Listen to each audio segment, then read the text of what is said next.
I just want to add to one of your comments. My dear friend was in Mississauga Hospital for a while, being treated. And one of the best things I've seen walking in that day, and I mean, I had tears in my eyes just looking at her. And again, and I don't mean it in a traditional way, but that lady she's a volunteer. Out of ICU, when you go in, you have to get someone sitting outside to help people go in and help them with the fatigues and all these things. And she was a lady who was wearing a hijab, and she was a volunteer.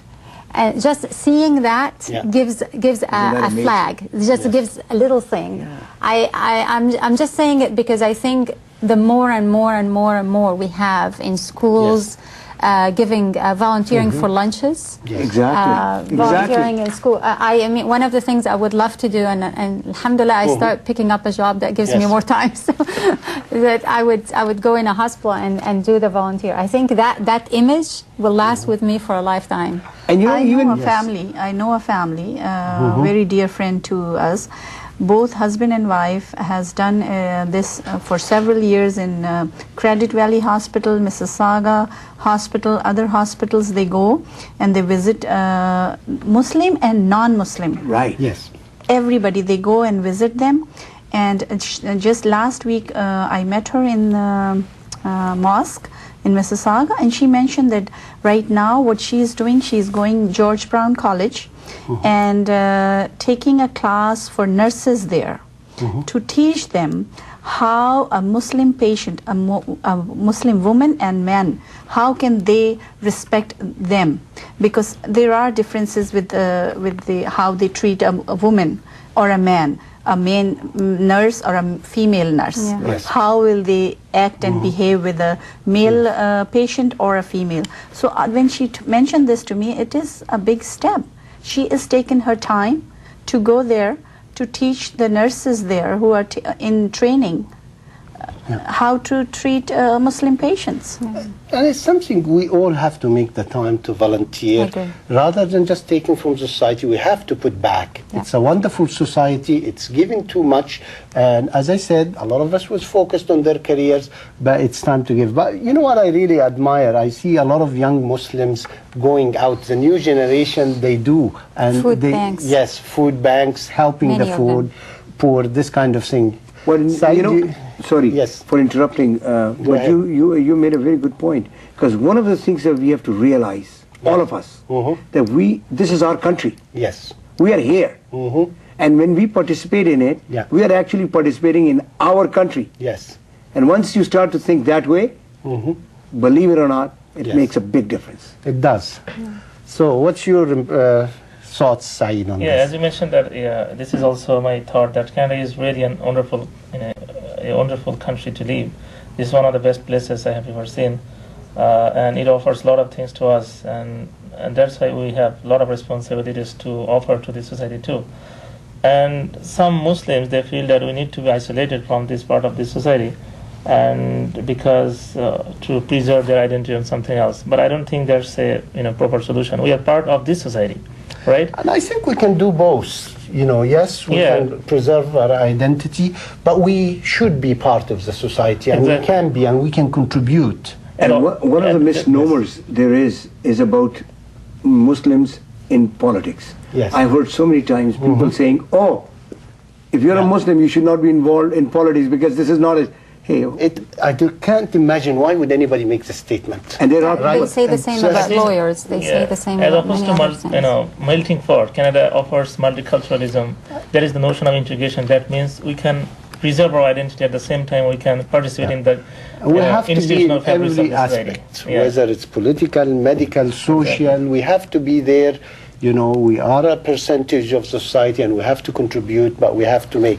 And this thing about not being in politics, it drives me crazy. I don't know where they get it from. Well, when I ran the first time, believe it or not, a lot of people said that to me. And I said, what do you mean?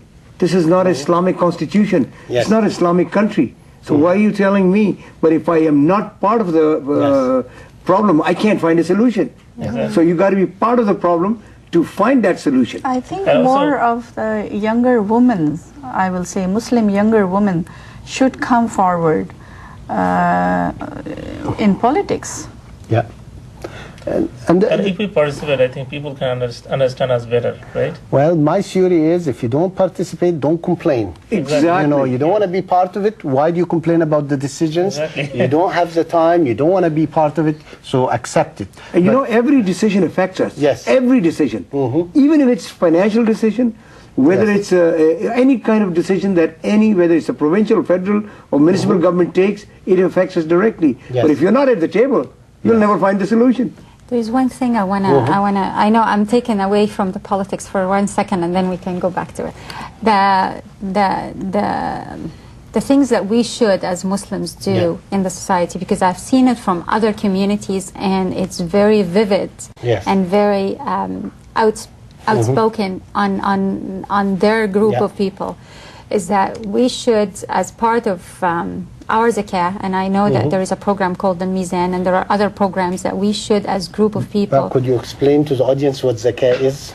Yes, zakah is one of the pillars of Islam is to give a percentage of your money, 2.5% of your money, to the money that's left for your leisure. So after you pay your rent or your mortgage or your schooling and so forth, then you put a percentage of your money on an annual basis throughout the year or at the end of the year, away from your taxes. It's not part of your taxes, to back to the society, and it has some sort of terms that what you have to give to Muslims, non-Muslims in the country, outside of the country, and so forth. And part of that rules of what you should give in is that you can give back to organizations such as hospitals, schools, and so forth. And I think one of the best things I've seen, and I would love to see more and more when I go into hospitals, rooms renovated or made by Muslim group such and such. It costs money, but we have the most richest people here in Ontario, and not just in Canada, in Ontario, are Muslims, and they have lots of money, and they should just contribute towards something like this that's so vivid in front of people. We have to show off. Yes. I know sometimes people say, "Oh, don't show off. Be."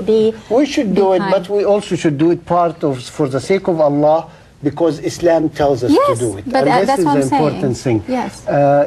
You know, obviously this is a big topic to talk about. We are running out of time. I'd like to thank you all for your contribution, and I'd like some of you to come again in the next couple of shows, because this is a big topic, as what have Islam brought and how could we contribute. And I'd like to wish you well, Khalid, in this coming elections. Well, thank and you. All the best, and thank you. Thank you, inshallah. Thank you, and good night, and assalamu alaikum wa rahmatullahi wa barakatuh.